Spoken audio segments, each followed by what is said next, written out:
My name is Rachard Collins. I'm 40 years old. I'm currently office manager for a high-profile doctor. Um, Former swimmer, actor, model, stand-up comedian. You name it, I've done it. Great, great. Where and how did you grow up? So that's a long story. So I was born in New York Presbyterian Hospital, Manhattan. Spent about 4 years in Queens. Lived in Left Rack, some other areas in Queens. Then we moved to the Bronx, where I was on Morris Avenue. There for a few years. Then I moved over to Allenton by Mace Avenue. We've lived in a bunch of places all around the Bronx, primarily in the Bronx. Okay. Um, At what age did you move to the Bronx? when I was 5. Okay. Uh, and then we were in the Bronx for a while, and then we moved to Yonkers, then back to the Bronx, then back to Yonkers, and finally landed in Riverdale. And at what age you moved to Riverdale? So I moved to Riverdale at around 17, I want to say. It was my junior year in high school. And I was there until I was probably like 22, 23. And then I moved back to the better parts of the Bronx, you know what I mean? Oh, Like, okay. so, Riverdale is like upscale Yeah. type of thing. So I Okay. moved back over to by University Avenue. Yeah. I was there for a while. I was lived over by Mashulu, and then I moved back over to Riverdale. Okay. So how did you grow up? What do you remember the most about your childhood? What I remember the most about my childhood is hating going to school. It's probably what I remember the most. Why? Um, I just never agreed with school. It was never something that I thought was beneficial. Or rather, like I knew certain parts of it were beneficial, but most of it I just thought was bullshit. So Okay. there's a lot within the curriculum that's unnecessary. It's a lot of false information, as far as I'm concerned. Things like, for example, Thanksgiving. You know, did Christopher Columbus actually come here,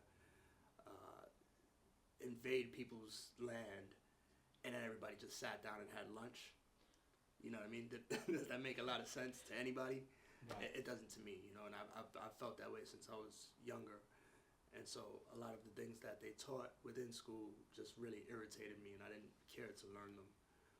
Even things like, Pythagorean theorem within math. I was never going to use that. And So you would say that as a kid you were a critical thinker. I would say that as a kid I was a critical thinker. I was definitely a bit of a rebel.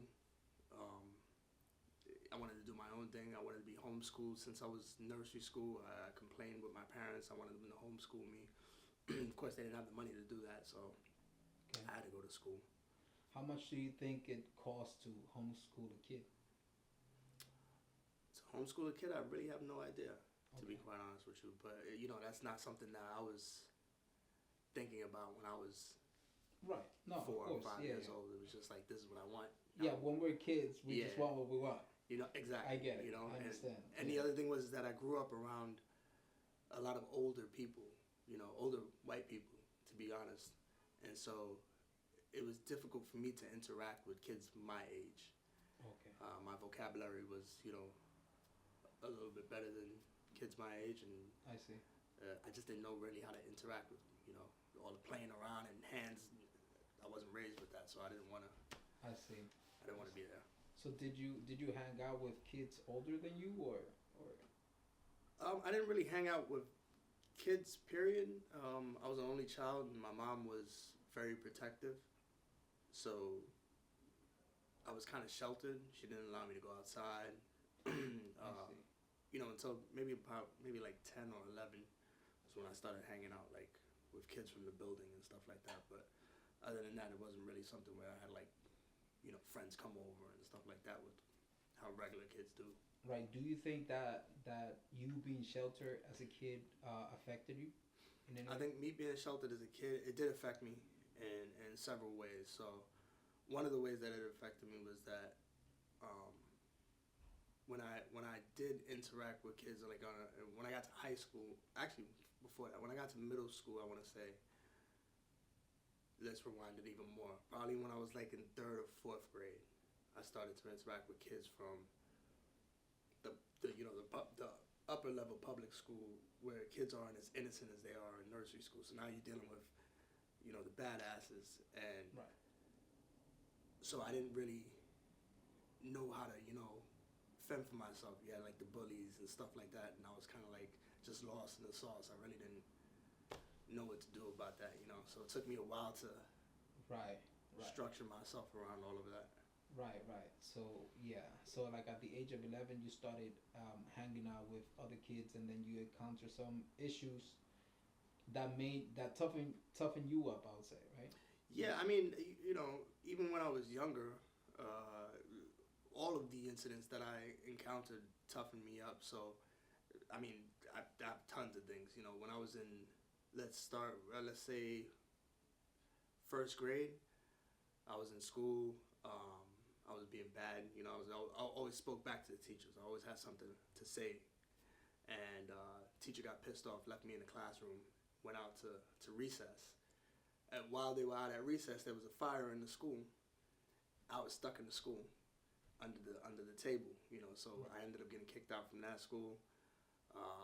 The next school that I went to, a kid was pushing me when we went to go get our clothes at the end of the day, and bit himself. Said that I bit him. I got my ass kicked for that.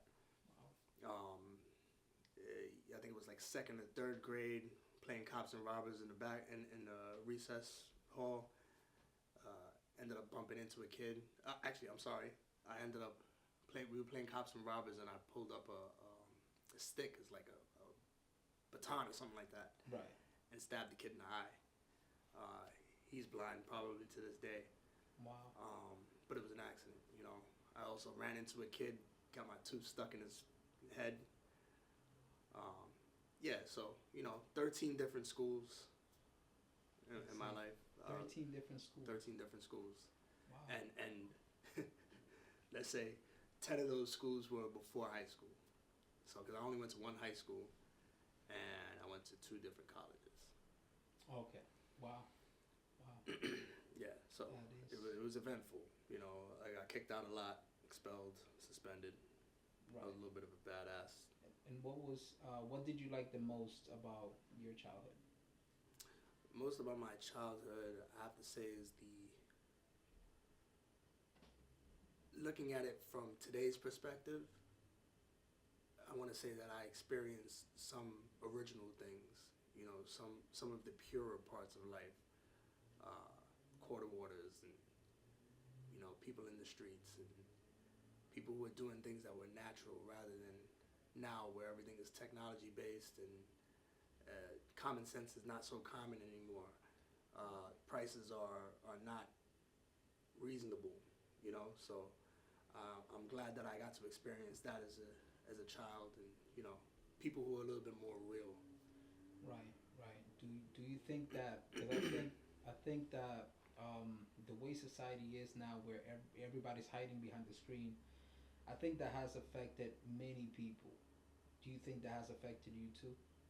I think that has affected all of us, in some form or fashion. To what extent, I'm not quite sure. I think I'm still very in tune with the way that things used to be, Right. which affects me probably negatively because I look at everybody else like that. I feel like I'm in a twilight zone. When I'm looking at people, I'm like, yo, what are you doing, bro? Like, are you thinking? Like, are you making any sense at all? And so it's like, even driving in the street, people just are doing whatever the hell they want. The left lane, which used to be a passing lane, is not a slow lane. People just they just want to do whatever they want, wherever they want, and it's crazy. So I don't think it's affected me in the same way that it's affected other people, because I'm kind of like stuck in my ways in a certain aspect. Right. But that being said, I'm still like on my phone a good portion of the day, and Right. I notice, but I'm cognizant of the fact that that's not how it used to be. Right. Right. And that, yeah, I see. what was your biggest challenge growing up? I think my biggest challenge growing up was trying to um, really mesh with everybody else around me. Because, like I said, I grew up in a kind of like a sheltered environment, right? So when my mom, I mixed between private schools and public schools, right? And when I went to these public schools, it was a little bit different and difficult for me, especially as a person who was more like on a poverty level. Um, I didn't have Jordans. I didn't have, the Pele and all of that stuff that everybody else was wearing. So there was the aspect where everybody was coming at me like, yo, what are you wearing, bro? What are those? Steel toe shoes? Like, come on. So I had to learn how to acclimate and learn how to be from the streets. You know what I mean? I had to learn how to adapt into that rather than actually being from that and which I was from it, but I was like living in a little bubble because my mom kept me away from hanging out with kids that were my age. So the only interaction that I had was when I went to school. And at that point, it wasn't enough to really form relationships in a way. It was more like, you're here, now we're going to make fun of you. Now we're going to, we're going to get at you. Which is fine, I appreciate that because it taught me, I had to learn it, number one. Number two, the best part about it is I can turn it off, which a lot of people can't. Right. A lot of people just stuck hood, stuck ghetto. You know what I mean? I can go into a bar in Manhattan and speak like a white guy, a white black guy, an Oreo cookie, as a lot of people say, but I can interact with everybody, and a lot of people can't do that. So when I was younger, it seemed funny and everybody was joking. Now that I'm older, everybody looks at me like, yo, you know what? You have a skill set in which we didn't have, and none of that shit that you was talking about before mattered. Your Jordans, your expensive jeans and all of that. Nobody cares anymore. You can't even afford it anymore. Right. So did you want to relate to the hood back then? I don't know if I necessarily wanted to relate to the hood, but I had to, because I was in it. Right. I was also what they call a latchkey child. So I went to school myself, and I came back home. I let myself in. My mom worked. She was a teacher, and she was also working in the hospital. And so certain times I had to fend for myself, get home and stuff like that. And I had to encounter all of these situations, all of these different people, all the big gangs and all those people. I was around all of that, And I think even the gang violence and interactions back then was way bigger and more involved than it is now. Because back then was when people were getting. I tell people all the time. I say, nobody's robbing anybody for sneakers anymore. I don't see anybody walking down the street saying, "Oh, I just got robbed with no shoes." Back then, you get robbed for your shoes. You get robbed for your jacket. They were stealing the strings off of people's JanSport bags at one point. It's crazy. You slash in the face, $150s. So, the situation back then was different. It wasn't a matter of like I wanted to. It was more like I needed to. Right. It's survival of the fittest. Right. So now let's talk about your career. How long you've been in that career, and how did you land? Tell me the story on how you landed there. So, I've been in the healthcare industry for quite a few years now, probably since I was 20. I want to say 20 or 21. I got there from my aunt who was working at Presbyterian Hospital, Presbyterian in Manhattan. Story about that. My mom worked at that hospital. My father worked at the hospital. My grandmothers, both of them. My grandfather, my aunt. So there was a big history there. And I started working there as well, just because it seemed like the best idea. It's the most money coming out of college. The entry-level position, you didn't need any qualifications. Nice hours. I was able to work graveyard shift or, midday shift rather than coming in early in the morning. And you were making top amount of money. I worked let's see, between there and a bunch of other jobs, of course, over the years, and then landed hospital for special surgery.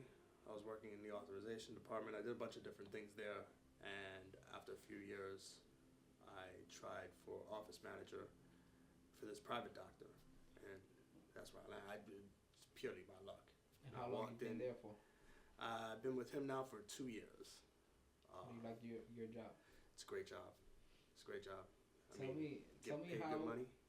I pretty much make the rules. You know what I mean? I mean, he's the boss. He makes the rules, but I'm a manager, so. That's awesome. Yeah. Tell me how, what a day at your job looks like for you. A day at my job is, for the most part, coming in, answering some phones, ordering supplies for the doctor, making sure that the high-end clientele that we deal with are satisfied, ordering products for the office, things of that nature. It's not really difficult, it's just like you have certain specific situations in which you have to put out fires, and that's where you have your complication, It's kind of, everyday thing though is more or less just that, just operational, Okay, I see. simple stuff, yeah. What's your favorite thing and least favorite thing about your job? My favorite thing about my job is the flexibility. I think that the other jobs that I've worked at have been more, how do I say, kind of like micromanaged. So you have a boss that's there constantly like watching you and making sure that you're meeting quotas and doing things of that nature. You're worrying about optics and what other people in other departments are doing and thinking while they're watching what you're doing, even though your work is done. But there's never like a resting point when you're working for corporate or, somebody else who's supervising you. It's kind of like if you're sitting there for 5 minutes, they're saying, well, what are you doing? There's work to be done. Here at this job that I'm at, that's not happening so much. You just kind of like make sure that the work is done, and as long as there's no problems, nobody's complaining about anything, my boss is not coming up to me and saying, hey, Rachard, what's going on? How come you haven't done this? How come you're not doing this? Why are you just sitting there on your phone? Why are you watching YouTube? He doesn't care. Just make sure the job is done. So you like the flexibility of the job? I like the flexibility. I like the fact that I'm not micromanaged. I like that, it's just kind of like laid back and just get the job done, make sure that it works properly, and I don't care what else you do otherwise. Take your lunch break whenever you want. I don't care if you take 4 lunch breaks. Wow. Just as long as the job is done. I don't have any kinks, As long as he's able to come in and do what he's doing, and, it's not like, hey, I have a problem here. He doesn't care. Sounds like a good job. I mean, it's great compared to other things that I've done, And what's your least favorite thing about the job? Least favorite thing about the job is probably the hours. I'm not a day person. And I still don't have to get there very early. So I show up at around 10 o'clock. Okay. So it's not terrible, but I'm still not a morning person. I prefer to work overnight. I see. So that's my least favorite thing, by far. Did you ever had a job where you had to work overnight? Oh, several jobs. That's what I usually opted for, working graveyard shifts. So, okay. So did you pick this job because of what, like the hours or the pay? Even though you knew the schedule would be more like in the daytime? So I interviewed for the job. Prior to working for him, I was actually working from home. And that was a beautiful thing too, right? Because now, you don't have anybody really watching you other than by your numbers and what you're doing.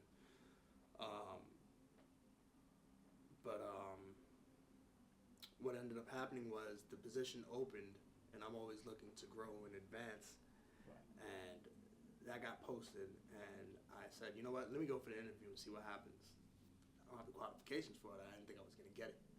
Right? Usually you have to take some steps to get to that level, right? You have to go through like a team lead, right, especially within this corporate structure that they have, team lead, and then like a supervisor, and then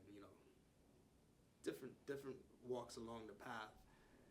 And I went for the interview. He looked at my resume. He said, "Speaks for itself. It's fine with me. Come in."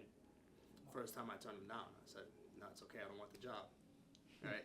So he said, "So what the hell's wrong with this guy?" He goes, "What do you want?" So I said, "I want more money."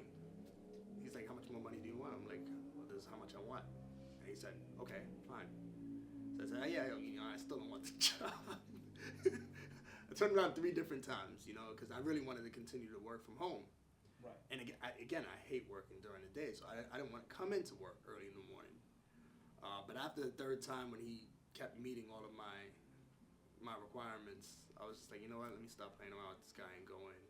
It's going to change my life in the aspect that I have a different title, and, that'll help me to move forward in the future. So that's what landed me there.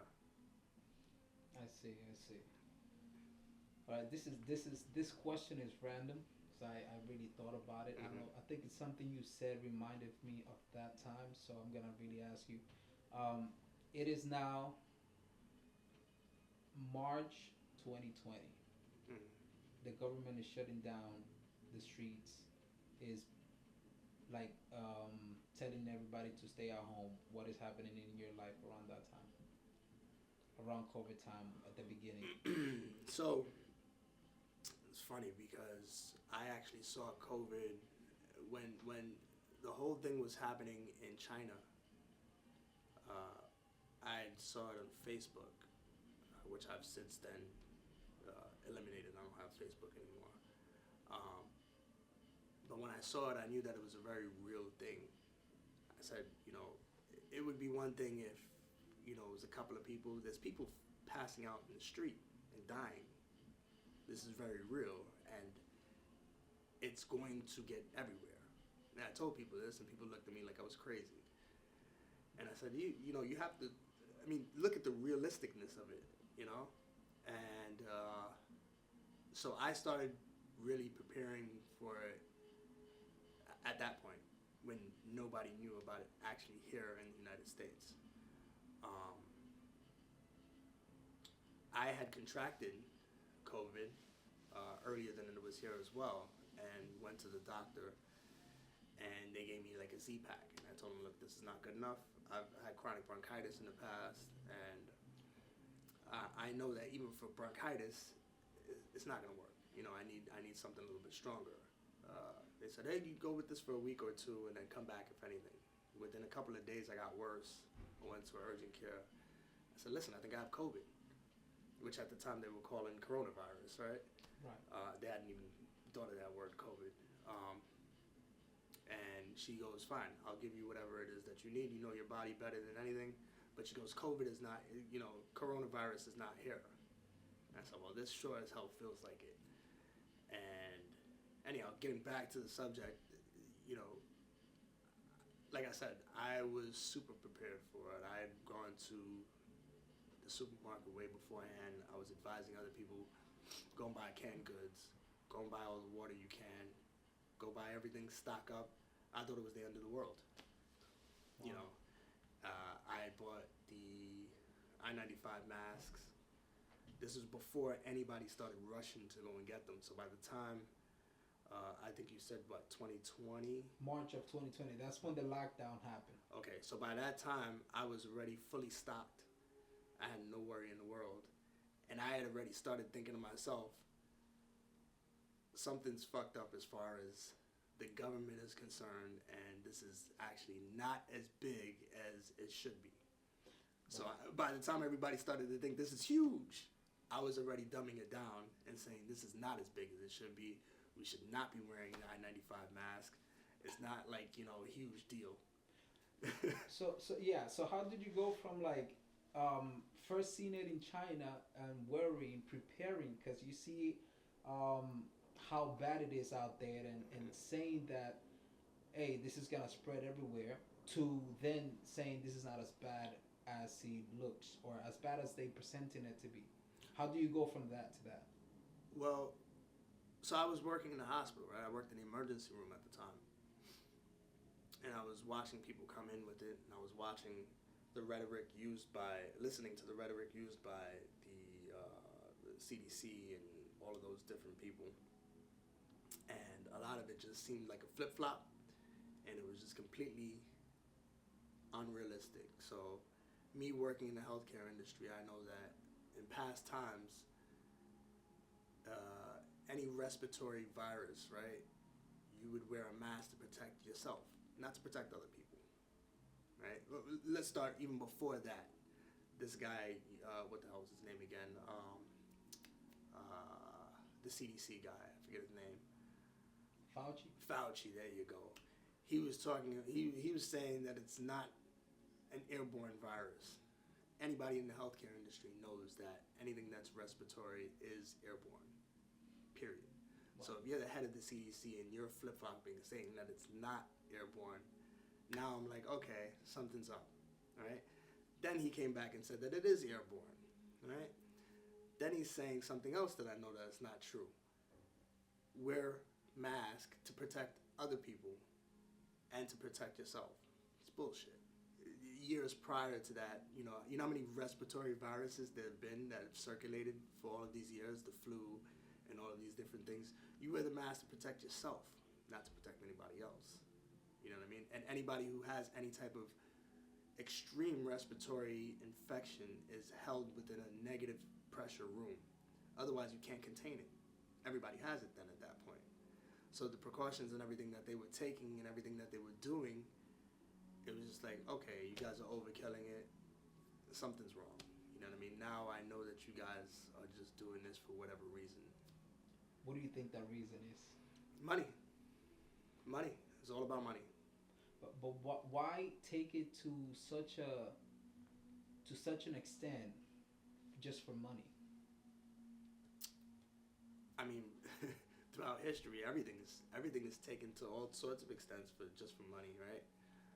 I don't think that there's anything that's not taken to extreme levels for people at a certain level to make more money. I mean, this was a global pandemic. Yeah, this is a huge thing, and I don't think that it was based on money for people all around the world. I think it was the United States of America primarily who was benefiting from this. Maybe China. You know what I mean? The some of these people who were like Bill Gates, who designed, he was working on a vaccine for future flus and things of that nature. So I think this might have been something that they cooked up that was putting money in their pocket. You know, when you look into I can't tell you the exact names, but I have done some research in the past.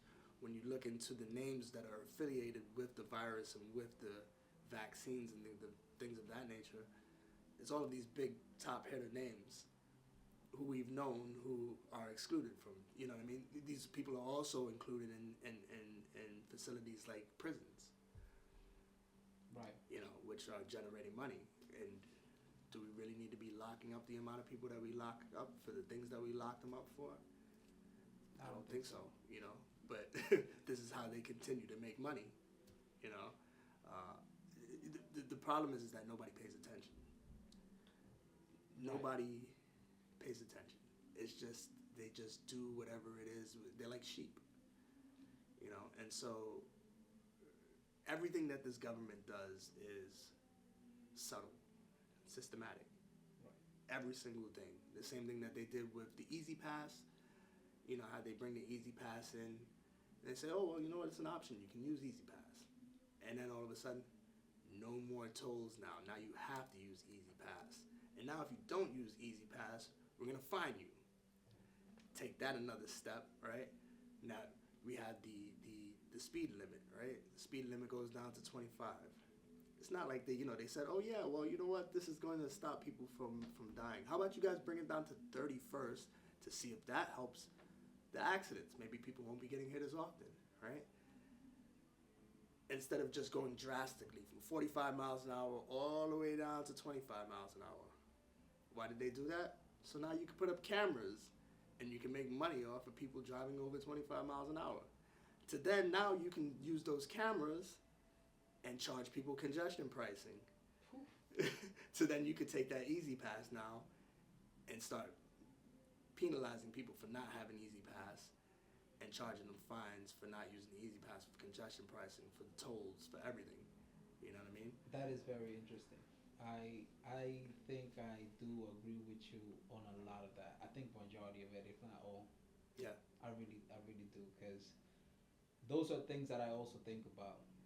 I think about in the way they set us up to, to take money out of our pocket, pretty Right. much, to make us pay for more things that they think we should pay for. Right. Right. So what is something that you think people should be aware when it comes to the government, the same topic that we're talking about? So let's say something that you may think they are trying to push that later on is gonna bite us in the ass. So something that I think that they're pushing that's gonna bite us in the ass. Everything. Everything. I think that people should take the time out to look at everything and just pay attention. So again, taking the situation with the congestion pricing, the fact that I get it. I get that congestion is a big problem. I get that we need to do something about it. But why are we allowing them to restrict us to our neighborhoods, basically, to our boroughs? Because that's what's happening. You know what I mean? We're getting basically told, if you don't live in Manhattan, stay where you are, or else you're going to have to pay outrageous prices to come where it is. If they put the congestion pricing during the day, that would make sense to me. Make it outrageously high, so people stay out of the city during the day. But at nighttime, why do we have congestion pricing at all? I don't care that the price went down. Why is it that we have it at all? It should be done at a certain time where people can move freely. People can go places. People can do things. Why are you keeping us where we are? That troubles me. You know what I mean? That more immediate than anything right now with the current events, that really bothers me. And I think we should be paying a little bit more attention to that. I think we should be very, very concerned, and I think honestly, there should be riot about it right now. Prices are going to go up, which we all know this at this point. You know what I mean? We already can't afford things. We already can't afford things, right. And now the prices are going to go up. And what are they doing to accommodate anything? What are they doing to help us? Nothing. It's just always a fine. It's always an increased fee. You know what I mean? Yeah, something about the MTA doesn't have the funds. Where are all the funds? Where's it going? Because the subways aren't clean. I haven't seen the train tracks get cleaned once in all the years I've been alive. There's rats. There's roaches. You know what I mean? Yeah. Since this whole congestion pricing thing, there hasn't been an uptick of transportation methods, and it's not like they gave us more trains or more buses or anything like that. No, it's the same thing. So what are we paying for? I think we're paying for the people who are not paying. Right. There you go. Well, we're paying for the people who are not paying, and then we're paying for the people who have so much they don't need to pay. Right. Because they don't care. They don't care. It's what it always is that the working class, the people who have to get to the city, we're the ones who are paying. We're the ones who are going to suffer. Yeah, so you mentioned the price of everything going up. How did that affect you? It hasn't affected me yet. I don't think it's affected any of us so much yet. But give it a year. Give it a year. We're going to be in trouble. So you think things are getting worse? Oh, yeah. How come? Like I said, I mean, right now, you go out to go and buy a carton of eggs. What is it, like $8-9 or something like that? It's outrageous.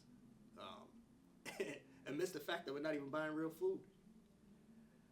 You know what I mean? We're buying fake food. So you're paying ridiculous amounts of money for food that's not even real. Which I've been saying for years, too. I think we ran out of food years ago. Tell me more about that. I've been saying this for quite some time now. To me, it just makes no sense. People go on Monday nights and they go and they get wings. 2-3 people ordered 50 wings. What happened to all the bodies? I'm sorry.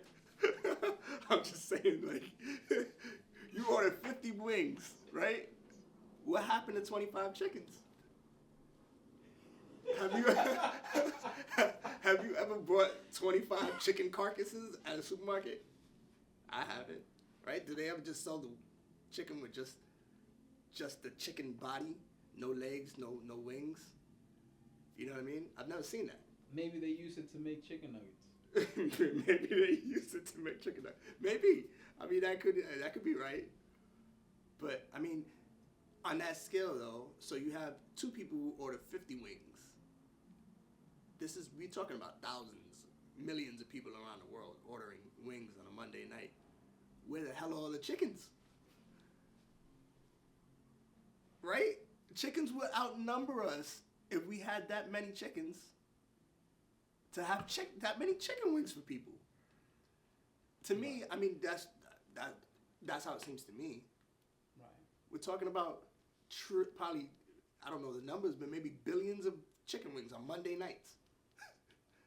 We're really producing that many chickens that quickly? Right. It doesn't add up to me. You know what I mean? So something like that is just like they're genetically manufacturing them. There's some lab somewhere, and they're just at conception is just inception rather. It's just chicken wings. Right. You know what I mean? Yeah. Chicken wing just comes out flapping. They kill it, and they put it in a bag. They freeze it. They send it to you, and then they fry them, and that's what you're getting for chicken. Right. Along with other types of food, you know. Yeah. So, I know you did lifeguarding. You worked as a lifeguard for the city of New York for many years. 15 years. Okay. Can you tell me a little bit about your experience as a lifeguard for the city of New York?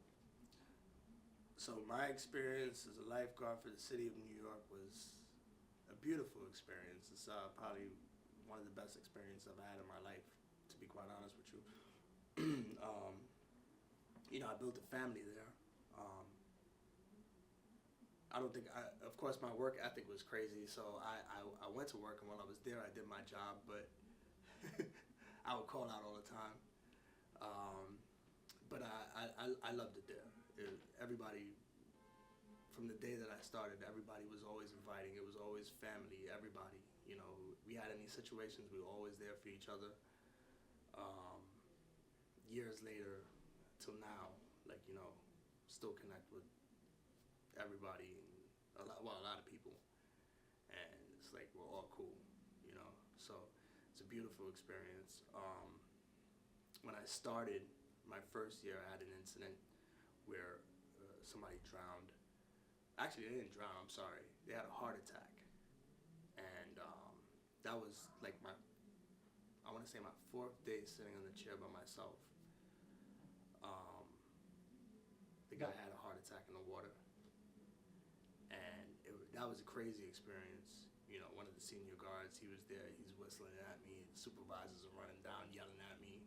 What the hell are you doing, Rachard? What the you jump in the water, And I'm standing there, I'm like, yo, what the hell? Like, I didn't know what to do, But there were already people out there, obviously, helping him out. It was just like, I was just kind of like frozen in time. So that was my first experience. After that, it was kind of like a wake-up call, like, Rachard, get with it and figure it out. So you didn't see it? I did see him. He was super dark, but what a lot of people did back then was that they went all the way. There were no buoys or anything like that restricting people from swimming out far. A lot of the older people would go out way far in the water, and then they'd go on their back and they'd float out there for hours. And so, if anything really went wrong, nobody really knew what was going on. It's just like, leave them alone. They're doing what they're doing. And as a new person who comes there, I was used to working at pools and things of that nature.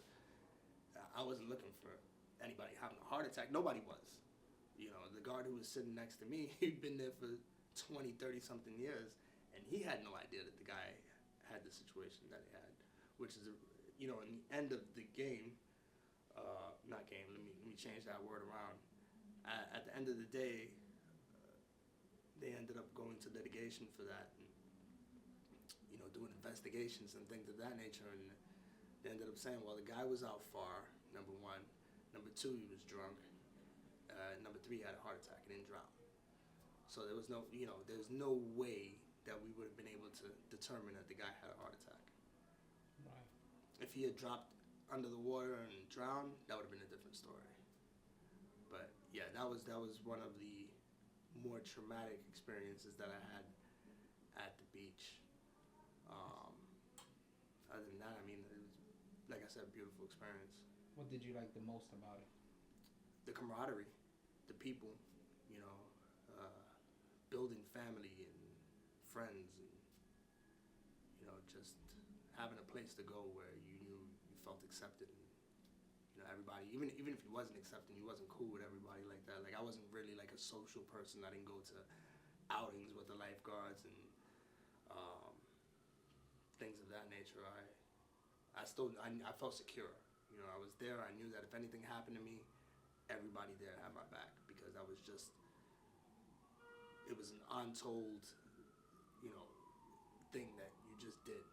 Don't matter. If you got into a fight with the guy next to you yesterday, you jump off the chair and you're going to help him if something goes wrong. And so that's a beautiful, you don't see that everywhere. Most places, everybody's just for themselves and they do whatever they want to do. Yeah. Has something like that happened where maybe you had an altercation, maybe you had a physical fight with somebody, one of the lifeguards, and next you know they in trouble or you're in trouble, and you're still defending yourself, defending your coworker?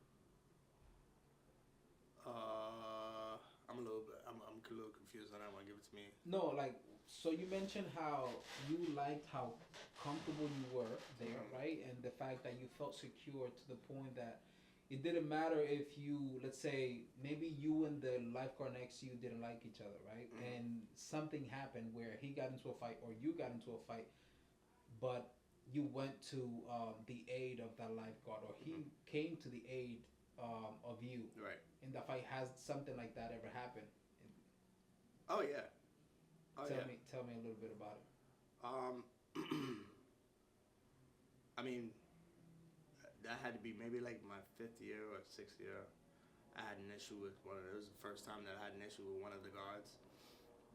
Quite a few of us had an issue with that guard. He was actually like, the black sheep of the lifeguards, coming in from somewhere else with a big attitude. It was a couple of them, 3 of them from another place. And they were just real egotistical. They had real attitude problems. They didn't want to comply with anything. They were giving everybody problems on the chair. I can't remember any specific situations, what happened with the fight or what happened with the response situation, but I know that when whistles blew, they were there, and they knew that nobody at that beach liked them. None of us who had been there were cool with them, but they knew what the job was, and they knew that they better show up, because one, it's the job, you know what I mean? So you're going to get in trouble if you don't. And two, if something goes wrong with you, you're going to need us, Right. Okay, what do you remember the most? What is something you would never forget about lifeguarding for the city of New York? I would have to say again, it's probably just, that feeling of hating it. When I went there, it's a job. Most people don't like their job. I'm not one of these people who's like, oh, I love my job and it's great. I want to get up and go to, no, if I had a choice, I would not work a day in my life. If I could get money and stay at home, I would. So I can't say that I loved going to my job, but I can say this. I can say that at the end of the year, when that season ended, for the whole time until the next summer came back up, I was like waiting and hoping and wishing to go back to the beach, because of that feeling, just that family and love that was there, you know. And when did you leave that job? So I started there, I think, in 2004, I believe, and I left 15 years later. So what's that? 2019, I think, right before the pandemic. I see. In fact, that summer, right before the pandemic, I had gotten into a situation, and I specifically remember because when I got into that situation, there was a bunch of beach stuff in the back of my truck, beach chairs and whistles and all types, all types of equipment. And so yeah, it was 2019 was when I left. Why did you leave? There was a lot of unrest at the beach that year. Things have made a big shift. A lot of changes of policies and things of that nature. I won't go too far into that, but there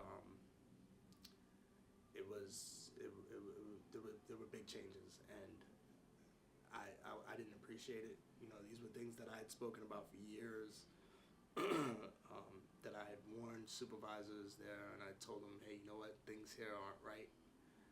And I blew a whistle, no pun intended, and they ended up getting looked at by higher ups, and unfortunately a lot of people ended up getting in trouble, and things ended up changing, and the outcome of that was not what I wanted. But what was the outcome you were looking for? I was looking for things to go back the way that they were before, you know, or at least just I just didn't want to be bothered, you know. I was just like, hey, you know what, look, this is the way things were in past years. I know that there hasn't been many changes as far as like the corporate level is concerned. You guys have discretion of what it is that you want to put into place, and what you guys are trying to do is bring down the hand on us and make us do ridiculous things that make no sense, you know. And I just think that you should leave us alone and let us continue to work the way that we've been working in the past. We've been doing fine. There have been minimal incidents. And, you know, why have workers that are overworked? We're already overworked.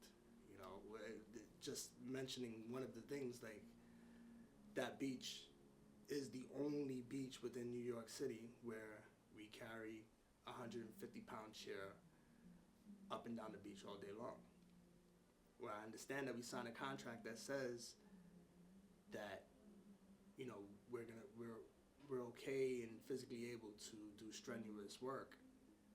All of the lifeguards within New York City signed that contract. None of the other lifeguards within New York City have to carry that type of weight every day.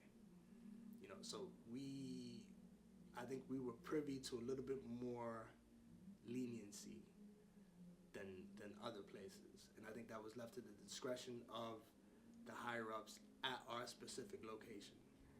And I think those higher ups decided that they were going to say, hey, you know what, we're going to make you guys do things, you know, in a certain way that was going to make us more tired and exert more energy throughout the day, and I didn't think that was fair. And so I spoke up about it, and unfortunately, at the end of all of that, some of the people that I really care about ended up being displaced and, you know, leaving and going different places, and that was not my intention. My intention was just to have things not change so drastically. You know, I feel really bad about it, but I see. It's not all my fault, you know, because I had also said, hey, you know what? Listen, just listen to me. You know what I mean? Even if you want to instill these things on the newer people who are not so aware of what's going on, don't do it to us, who have been there for all of these years, who have been by your side, who, you know, and it just went on deaf ears. But why do you think they tried to change it so drastically? I don't know. And you know, I had asked that question, and where all I was told was that, oh, this is policy, and this is the way that, you know, this has been handed down from the coordinators at other places and from the higher ups in other places. So how the whole thing started was, I said, oh yeah, okay, if that's the case, then let me find out if that's true. And so I made a phone call, and I said, you know what, I'd like a copy of my rights as a lifeguard. And that raised the red flag. And when I did that, then it was just like, okay, no other lifeguard at Orchard Beach or at any other beach has mentioned, looking at their rights. So what the hell is going on here? And then it just cascaded from there. You know, as I asked for that, and they asked them, why is that person asking? And then they came after other people and said, oh, well, you know what, if you go along with him, this, that, and I just got more irritated, and they got more irritated, and then it was like, at that point, it was a battle of who's going to come out on top of this argument. Who's going to be the person who's going to be right? And again, that's not what I wanted. You know what I mean? I just wanted, if you guys are going to tell me that this is the way, this is what you need, I have to do this. And I want the answer. I want to know why, you know? And that's just always been the way that I've been. I'm like that. Even when I was in all of those schools, that's what got me into trouble a lot of times, because I'm not just going to do something because you tell me to. I want to know the answer. I want to know why. I want to know if I have to do it. Because if I don't have to do it, I'm not going to do it. I'm not a sheep. I see. How would you describe yourself? I describe myself as, I would like to say, a humble person. At the same time, I'm an asshole. I'd say that I'm a huge asshole. But I'm very real, and that's what makes me an asshole. You know, I'm very real. I don't change. I'm the same person always. Most people who know me know that I don't change. I'm going to tell you exactly how it is, straight to your face. If I talk behind your back, you can come to me. I'm going to tell you that I spoke behind your back. And I'm going to tell you the exact same thing to your face. Because that's just who I am. You know, I'm ambitious. I'm revolutionary. I'm a rebel. I'm a dad. You know, I'm a loving person. I have no malintentions within me for anybody other than my baby moms. But no, even still, you know what I mean? Like, at the end of the day, but I am who I am. How would you think others would describe you? I think other people would describe me exactly the way that I describe myself. I say that because I've spoken to other people, and that's even. I don't even, I'm not one of those type of people who ask other people, what do you think about me, or how do you feel about me? But people just outwardly come out and say to me, well, this is who you are, this is who you've been. You've always been the same way, you know. And that's exactly the same words, the same feedback that I get 99% of the times. Every now and then I get somebody who doesn't really know me very well who decides to say something else. I'm like, really? You really think that? You obviously don't know me too well. How have they described you that you don't necessarily agree with? I've had maybe like one or two people who have said to me that, like, oh, you're too nice, or you don't have, never seen you be mean or upset with anybody. Well, you honestly don't know me too well, because I'm nice, but I'm vicious in the same breath, Right. Like I said, I'm completely honest. So if you got shit on your face, I'm gonna tell you, there's no making it nice. I'm gonna tell you, you got shit on your face, bro. Go fix it. It's not like, hey, I think, no, I'm gonna tell you, this is what it is. I see. What is your biggest strength? My biggest strength, I would say, is probably my ability to adapt to to situations. Hmm. Like I said, I was born and I was raised to be very versatile. As I said, I was from poverty for the most part. So if we had an egg in the fridge, guess what's for dinner? Eggs. If we didn't have hot water, we were boiling water. If the stove wasn't working, taking a cold bath. You know, and I think that makes me. I look back now in my older years, and I look at people from other countries that I've encountered who said that they've had it hard and they've been through the gutter and they've been through all of these different situations, who complain. And they're here because they become accustomed and entitled to the things that are available here. And I'm like, dude, I grew up this way here, and I can move and deal with it. So Right. I'm thankful for that. Right. And what is your biggest weakness? My biggest weakness is probably between one or two things.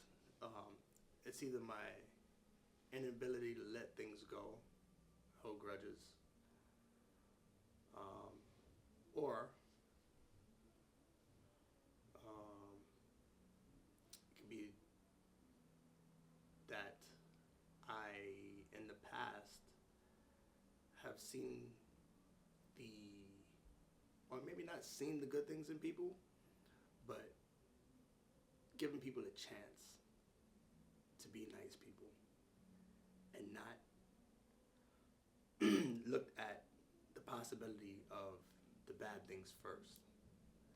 And my experiences in life have taught me to expect the worst and hope for the best rather than hope for the best,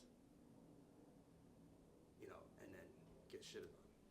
Right. Can you tell me more about your inability to let things go? I hold grudges, so once you shit on me, I'm is not much that's gonna change my mind. And I think that's a weakness because I think people can change. People can change. I'm just not gonna give you the chance to change with me because I refuse to be taken advantage of again after that. Right. It's more like now it's gonna do something to my self confidence. It's gonna do something where it's like, damn, I knew that I shouldn't have. This person did this to me before, 2 times, 3 times, and I still allowed them a chance. I still let them in, and I refuse to let that happen. Right. Has there ever been a time where let's say you let things go, you forgave somebody, and they reminded you why you should never do that again? Or Many years ago, and from that point forward, I vowed to never let that happen again. And so that's why I say that now, in my current years,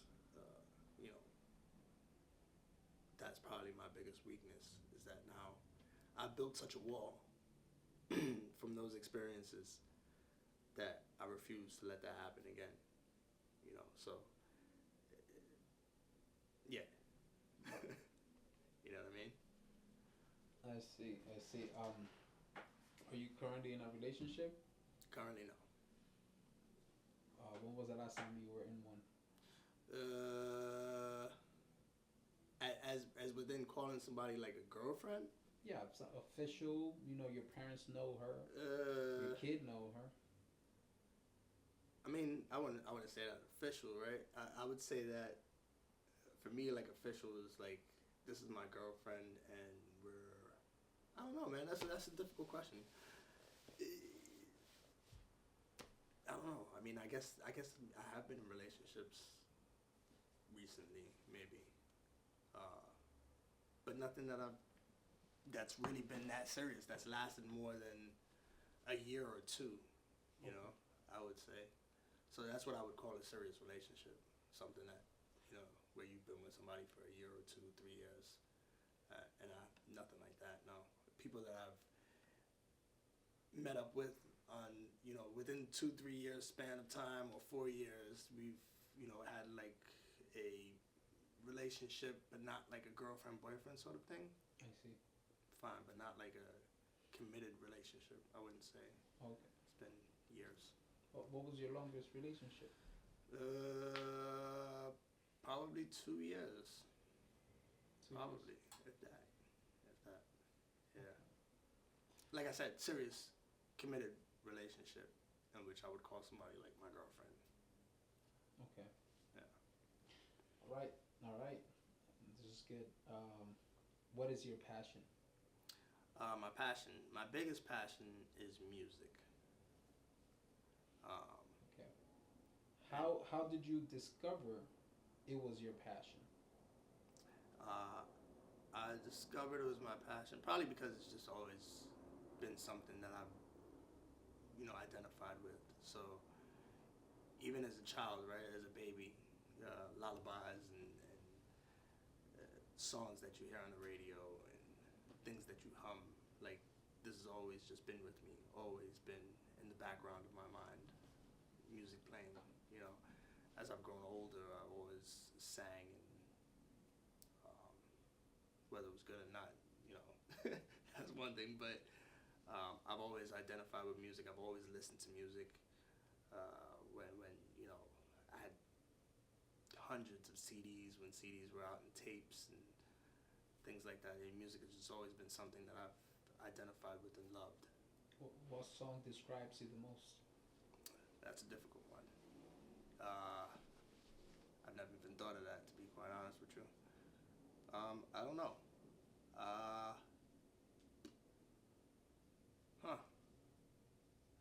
That's a really good question. I have to think about that. We'll get back on that one another time. We'll get back on that. That's good.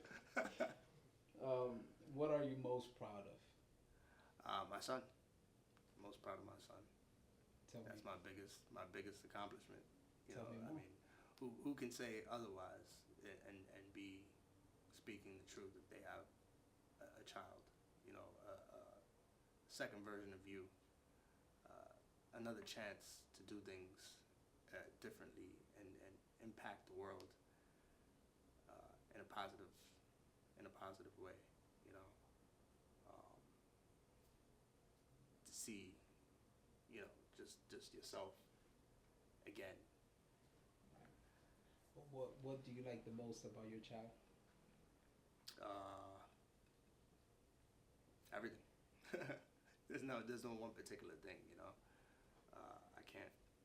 I don't know if I can actually specify anything. I would just say everything. His demeanor, maybe personality. What's the best way to raise a child? I don't have the answer to that. I don't think any of us have the answer to that. I think that we raise children based on what we felt was right and wrong within our being raised. I tell people this all the time, actually. I say, nobody has the answers. If we had the answers, all of us would be perfect. So to tell somebody, I think that is really incorrect and just really dumb for people to talk to people and tell them, hey, you know what? You should be telling your kid to do this, or your kid shouldn't be doing that, or your kid shouldn't be doing this. If your kid is not causing some type of harm or inflicting some type of pain or, malice on somebody else, then I don't think you should be telling anybody anything. You shouldn't be giving anybody advice on how to raise their child, because you don't have the answer. You don't know what's going to happen with your kid in the next 5 to 10 years. I know people who try to shelter their kids, even people that I know who were raised by their parents, who are now raising kids, who use the same methods, who are doing the same thing. You know, they're raising female, for example, just, you know, like a female child. And it's like, oh no, you're not going to have a boyfriend. You're not going to go outside. You're not going to wear this. You're not going to do this. And I look at them and I go, well, didn't your parents do the same thing to you? Yeah. And what happened? The first chance that I got, I did everything that they told me not to. So what the hell makes you think that doing the same thing again is going to change your child? I'm not telling you what to do. I'm just saying, think about it. Think about the things that you did not like. Think about the fact that kids are adults in a sense. They haven't experienced what we've experienced, so they don't know the consequences of their actions. But they still feel like they know everything. And in some aspects, they do know things, you know? We're not all knowing of everything. We're not the smartest people in the world. And the fact is, I think that a lot of us should allow them to have some say, to have some freedom. You know what I mean? Not be so restrictive all the time. And if they can experience some of those things under your supervision without being hurt too much, then you should allow them. Great answer. Thanks. I really do love that answer. Those answers. Yeah. Thanks. What was the last time you had to discipline your child? Never. I've never really had to discipline them. As far as like telling them like, hey, you know what, look, don't do that. Yeah, but nothing like, which I would call real discipline. It's just like more like just, hey, you know, be careful, or this is not something that you want to do. No.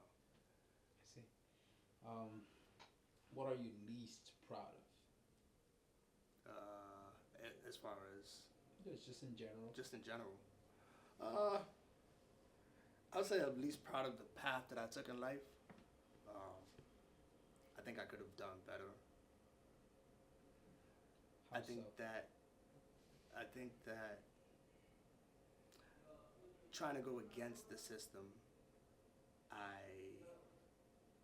didn't pay attention to how much the system was necessary to be successful within the time. You know what I mean? So, yeah, I don't agree with a lot of different things.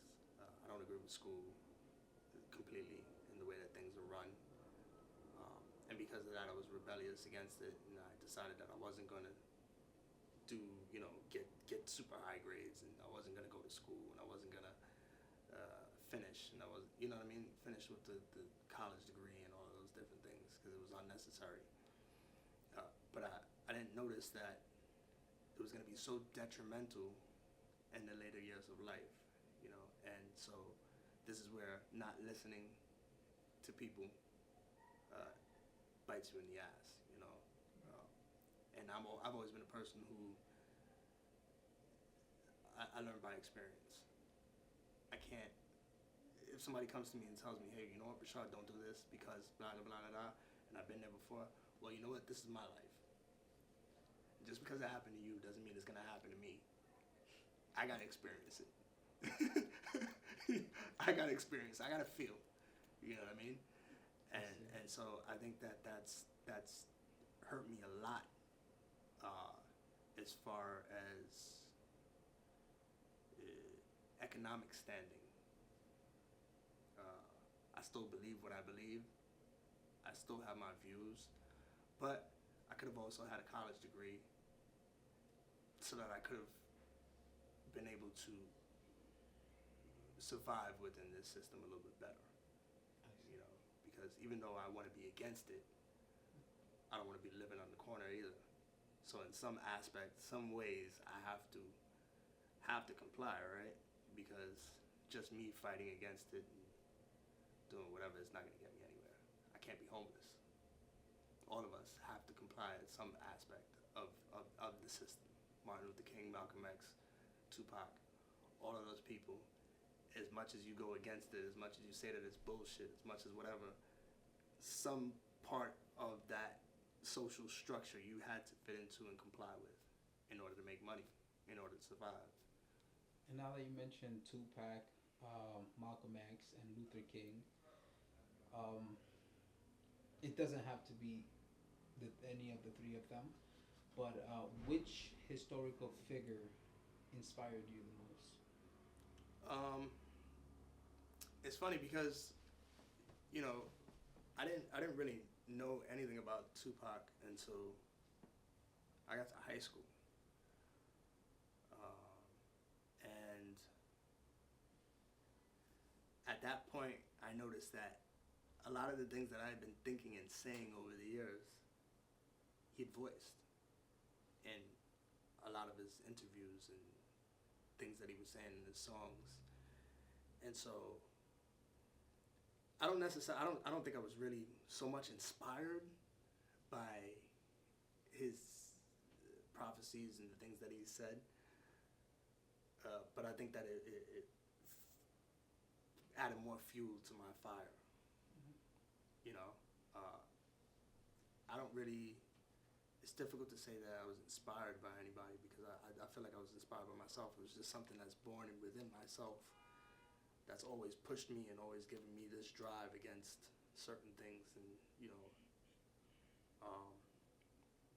that being said, my mom is a big inspiration to me. My dad is too. You know, they're big inspirations as far as their morality is concerned. You know, what they've instilled in me and how they've driven through life and came from nothing and built themselves up to be, you know, citizens and make money and live and strive and flourish in this world. That they, you know, and especially more immediately in this country that they didn't come from. You know, they learned how to come here and get on top of that system and figure it out. And able to dwell all of these years and do well for themselves and raise a child. You know, and even though we had hard times back then, we're now in an okay spot. You know. I see. I see.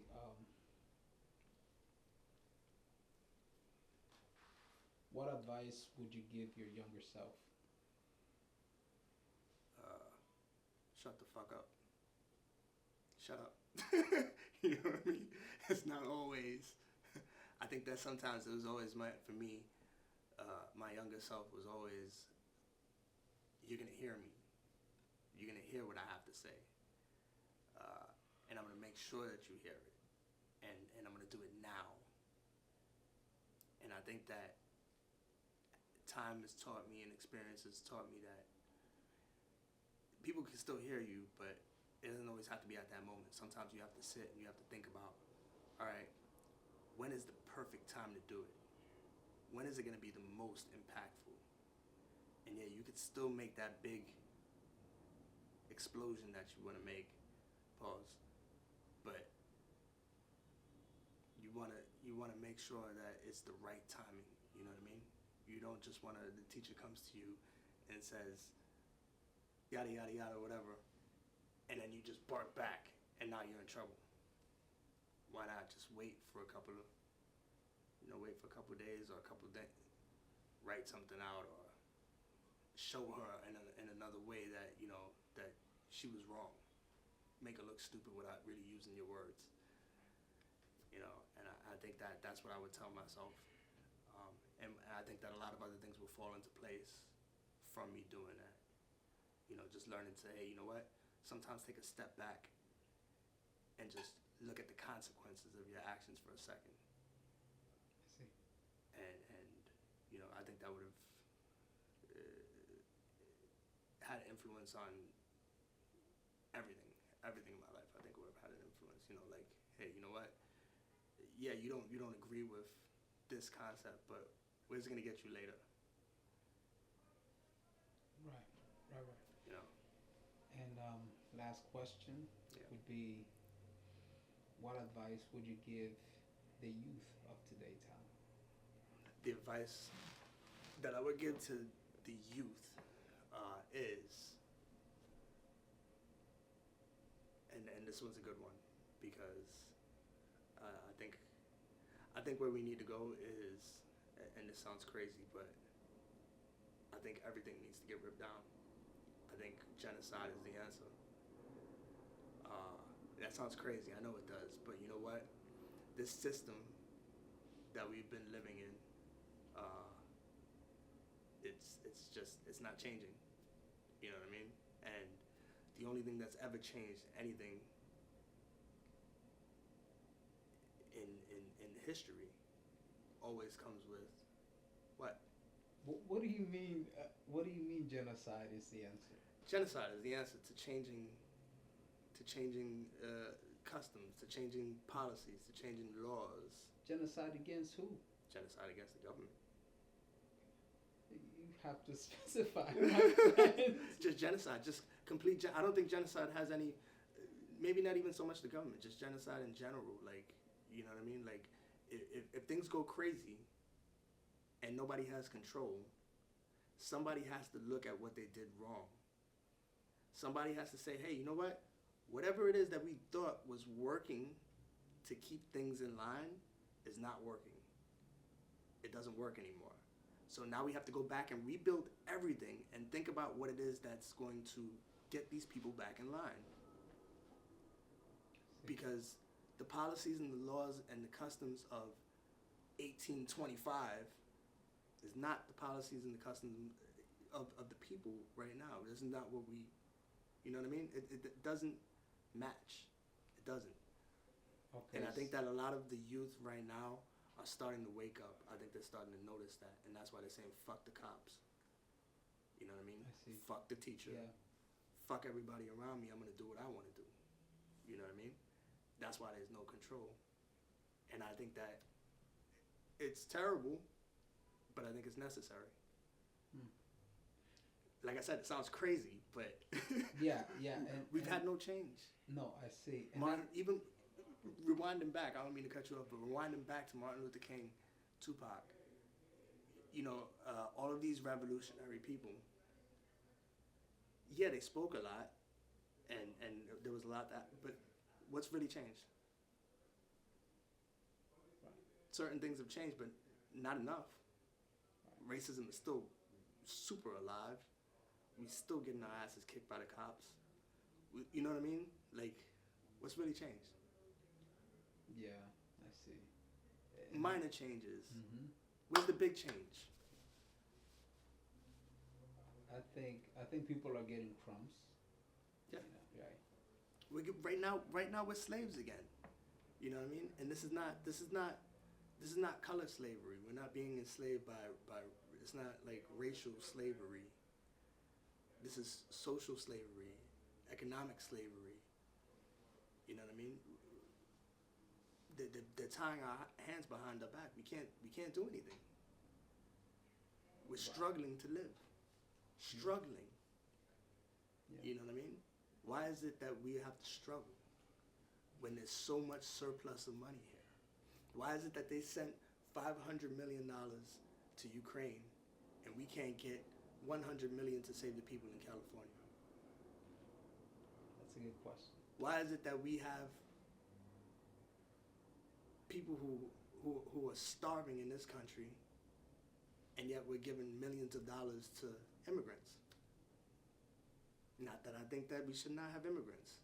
Yes, we should help people from other places. If we have a surplus of money after we've helped ourselves, let's help other people.